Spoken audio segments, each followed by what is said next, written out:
now Trita Parsi, National Iranian American Council. Thank you. Thank you so much. It's a great pleasure being here today, and I really want to thank Trita for not only organizing this conference, but also giving so many other opportunities to better understand the Turkish perspective and understand how this very important country that is playing an increasingly important role in the region, understanding its objectives, understanding its motivations, and its vision. I'm going to talk a little bit about Turkey and Iran, but also try to put it in the context of the region as a whole, as well as in the context of the US and Iran. Turkey and Iran are, of course, ancient neighbors who have had ancient rivalries and have gone through both friendship as well as through war. But because of the very strong cultural, linguistic, and other ties that exist between the two countries, it seems that even through times of war, there's always been a sense of respect that has been kept intact. The changes that may occur now in the relationship between Iran and Turkey, I think are going to be particularly interesting. From the Iranian perspective, my assessment would be that there is a changing perspective on Turkey for several different reasons. The Turkish economy is booming at a very, very impressive pace, which increases Turkish need for Iranian energy, and the Iranians are eager to be able to utilize that in order to make sure that they have their own benefits economically, but also for strategic reasons. Beyond that, that economy is something that can benefit Iran from many other aspects, but also in a way of keeping a check on what potentially could be a future rival. I think the Iranians are also taking note of Turkey's increased international acceptability. Turkey is a state that is elected into the Security Council at the UN, that is playing an increasingly important role in many international bodies that Iran oftentimes is kept out of because of its international unacceptability. Question from the Iranians is utilized in their favor. And I think the Iranians are also noticing that the need for, the American need for Turkey seems to have been recognized, which has come at the same time, but not necessarily as a result of, an increasingly independent Turkish relationship with the United States. Something that I think in the past the Iranians have been very skeptical of. The belief that Turkey could take a more independent position on policies in the region. In the last couple of years, clearly, there's elements to be able to suggest that the Iranians may have been a little bit too skeptical in their assessments. Now, Iran can, in very few ways, ignore Turkey, because Turkey in many ways is changing the game in the region. Not only because what Turkey is doing is, in some ways, limiting the utility or the ability of the Iranians to utilize their key soft power card that they have been using quite extensively for the last 30 years.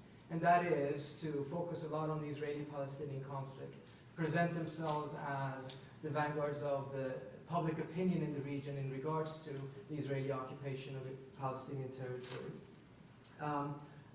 as well as being the #1 critic of the United States in the region and challenging the order.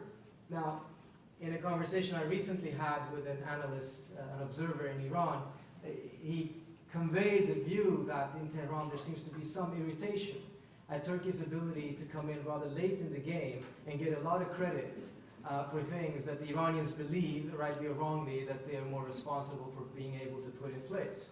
Nevertheless, it probably should tell the Iranians of the utility of thinking through how things are done.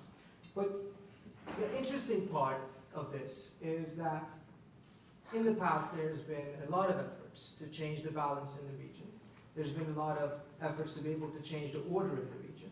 And of course there's been a lot of efforts to be able to maintain the order and maintain the balance. What Turkey seems to be doing, and I'm more convinced of that after listening to Ibrahim, is that Turkey is trying to change the paradigm in the region. The paradigm of how interstate relations are defined and driven within the Middle East currently. And I'm left with the impression that that is a paradigm shift that is driven not necessarily by just a desire but, or a vision, but more because of a sense of necessity. And this brings a very interesting question, because it brings to the core a question that has been debated at Tehran for quite some time. There seems to be a consensus in the Iranian foreign policy elite that the United States is opposed to the idea of Iran getting a greater role in the region. The debate, however, is not on that issue. There's a consensus on that issue. The debate is, why is that, and how can that be changed? Is it because of the substance and the content of Iranian policies that makes a greater Iranian role unacceptable or undesirable? Or is it because of a rejection of any state, regardless of the content of the policy, when that state takes on a more assertive and independent course in the foreign policy? The Iranian lesson that they have drawn, rightly or wrongly, over the last 10 years, is one that has increasingly favored the latter view, based on experiences such as the collaboration that did exist between the United States and Iran in 2001, for instance, in Afghanistan, in which the United States and Iran actually collaborated extensively on both political, military, and intelligence areas in the defeat of the Taliban, as well as in the replacement of that government with a new government. 6 weeks after a very successful mediation in which the United States and Iran collaborated and led together, Iran was put into the axis of evil, leaving a stronger hand for those in Tehran who had argued that it is not through a softer policy, a different content of the policy, and outreach and collaboration that Iran's role will be accepted, because it is not going to be accepted regardless, because Iran is continuing to pursue a somewhat independent policy making. And there are other examples, such as what happened in 2003 when the Iranians made an offer for negotiations that was rejected. Gradually over the last 10 years, partly because of these experiences, partly because of an interpretation of these experiences, but also driven by the internal makeup of the Iranian foreign policy elite, particularly after what happened last year, that view, that is the assertiveness of the country and its independence course that is the problem, not the substance of its policies, has strengthened. Then comes Turkey, and this is where I think it gets interesting. Because now you have a country that is some way, not challenging, but arguing for a new paradigm for the region, and is doing so not by engaging in the type of activities that clearly were viewed as undesirable and unacceptable by the United States, such as supporting proxy groups and violent groups in the region, putting pressure on the United States through military sales to elements in Iraq or in Afghanistan, but is actually trying to do so by mediating between Israel and Syria, and apparently being very, very close to quite historical success there, mediating between Gaza between Fatah and the PA, mediating between the P5+1 and Iran, in which an agreement was reached at the end of the day. These are not the type of activities that Iran was engaged in. The content of this policy is quite different from what the Iranians are doing. But it is nevertheless a new assertiveness.